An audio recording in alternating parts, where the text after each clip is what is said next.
4 bulan menjelang pelantikan, Presiden terpilih Prabowo Subianto bersiap dengan transisi pemerintahan, termasuk merespon berbagai isu dan peristiwa internasional. Salah satu langkahnya, hadir dan berpidato di perhelatan Shangri-La Dialogue 2024. Ini adalah forum internasional yang mengundang para pemimpin negara dan pemangku kepentingan, membahas isu-isu pertahanan dan keamanan global. Mata Najwa melihat lebih dekat Shangri-La Dialogue di Singapura. Halo Bapak, apa kabar baik Bapak, sehat-sehat? Terima kasih. Thank you. Pak. Thank you for your masukan ya. Thank you Bapak. Thank you. Di forum ini Prabowo Subianto bertemu beberapa menteri pertahanan negara lain, membahas kerjasama antar kedua negara dalam bidang keamanan dan pertahanan. Salah satunya dengan Menteri Pertahanan Amerika Serikat, Lloyd James Austin III. Bicara soal isu dunia, Amerika Serikat memang terus jadi sorotan. Apalagi pada hari yang sama, Amerika secara resmi melayangkan proposal gencatan senjata antara Israel dan Hamas. Tadi dengan Secretary Defense Austin? Ya, bilateral lah hubungan kita, kerjasama dan sebagainya. Mention juga proposal Amerika itu Pak? Ya kita bahas. Ya kita lihat. Berita dari BBC katanya orang-orang Hamas agak positif nyambutnya. Di sela acara saya bertemu Presiden Timor Leste Ramos Horta yang juga hendak menyaksikan pidato Prabowo. Thank you for taking the time to come to Timor. Of course. It was our Come pleasure. again. Inshallah Pak. Pleasure. We'll be very happy. Thank you. You're here to greet the president-elect. Yeah, I saw we had dinner together last night in the same table. He's a very, very charming, very good man. I like him. Shanan was very happy when he was elected. Did you know him personally before? No, actually no. But he's very good friends with people who are my relatives. I tried to see him way before many years ago. Never, I say, respective agendas match. Sebelumnya, Prabowo dan Ramos Horta duduk satu meja dan makan malam bersama di pembukaan forum internasional ini. We believe by engagement, by respect, by communication, by negotiation, we can solve many of these problems.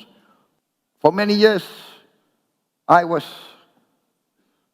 involved in the East Timor conflict. Now, can anybody imagine that I will sit on the same table with President Ramos Horta?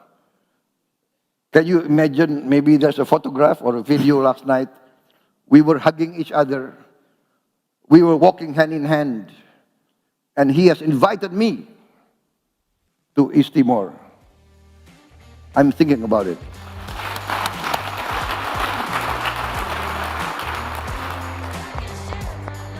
Shangri-La Dialogue kali ini juga kembali memberi tempat kepada Prabowo Subianto untuk berpidato dalam sesi Special Address.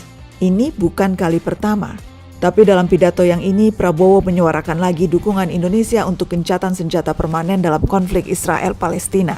Ia juga menekankan komitmen dan bantuan pemerintah Indonesia untuk Palestina. Regarding the most recent development that we have just noted, heard, that is the most recent announcement by President Biden of the United States of America on comprehensive proposals for a ceasefire in Gaza. Although we have to further study the details of this proposal put forward and announced by President Biden, we do view this proposal as an important right step in the direction that we have to go. We view this as an important step forward. It has been our conviction, along with many other states in the world today, that the only real solution to a lasting peace and security for both Israel and Palestine is a two-state solution. In the meantime, we are prepared to do whatever we can to provide humanitarian assistance, as well as, when needed and when requested by the United Nations, we are prepared to contribute significant peacekeeping forces to maintain and monitor this prospective ceasefire, as well as providing protection and security to all parties and to all sides. We are also prepared to immediately send medical personnel to operate field hospital in Gaza with the consent and agreement of all sides. President Joko Widodo has instructed me to announce that we are ready to evacuate, to receive, and to treat with medical care up to 1,000 patients in the immediate future. Congratulations on the speech, Pak. Huh? Congratulations on the speech. It was balanced ya, nggak terlalu tidak terlalu keras tapi juga tegas ya. Two-state solution. Ya, Bapak menekankan pentingnya permanent solusi hanya dengan two-state solution, tidak ada yang lain. Jadi Bapak, kita optimis dengan permanent ceasefire yang diajukan Amerika ini, Pak? Ya, kita berharap dan kita harus mendorong ke arah situ. Iya kan? Dan kita siap, tadi Bapak bilang, sampai menampung 1.000 pasien, kemudian peacekeeping force yang jumlahnya signifikan, fleet hospital dan sebagainya. Itu komitmen kita ya, Pak? Ya.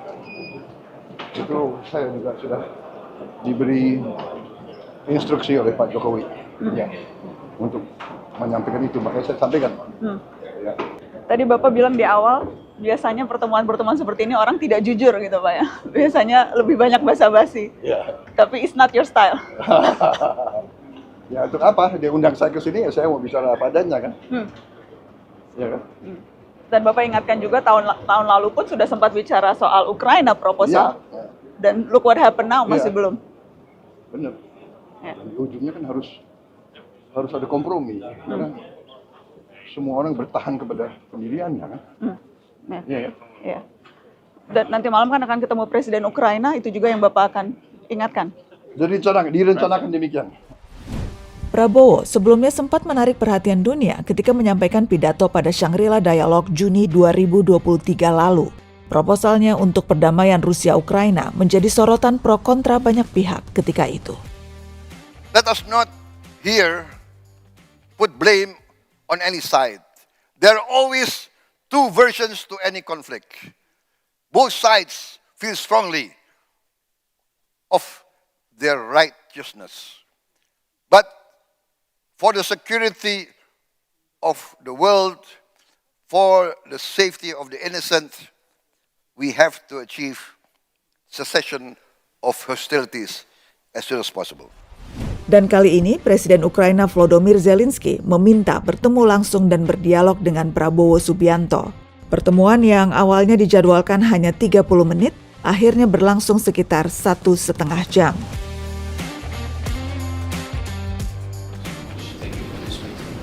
Thank you for your time. I know that you had a lot of plans, and thank you so much that you found possibility to speak with me and to meet.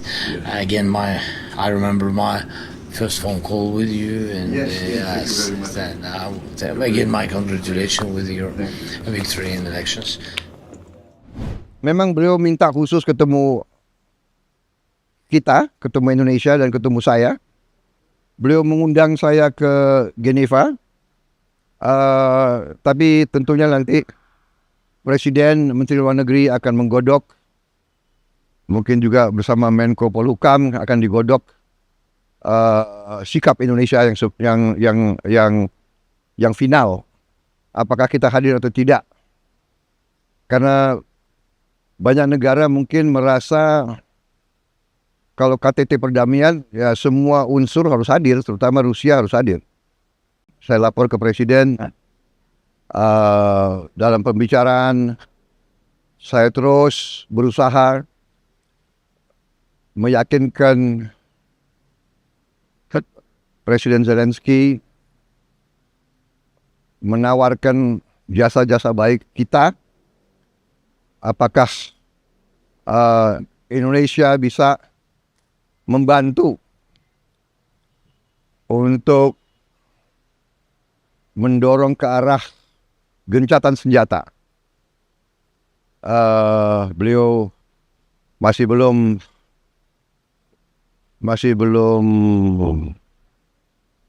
setuju dengan usul-usul kami,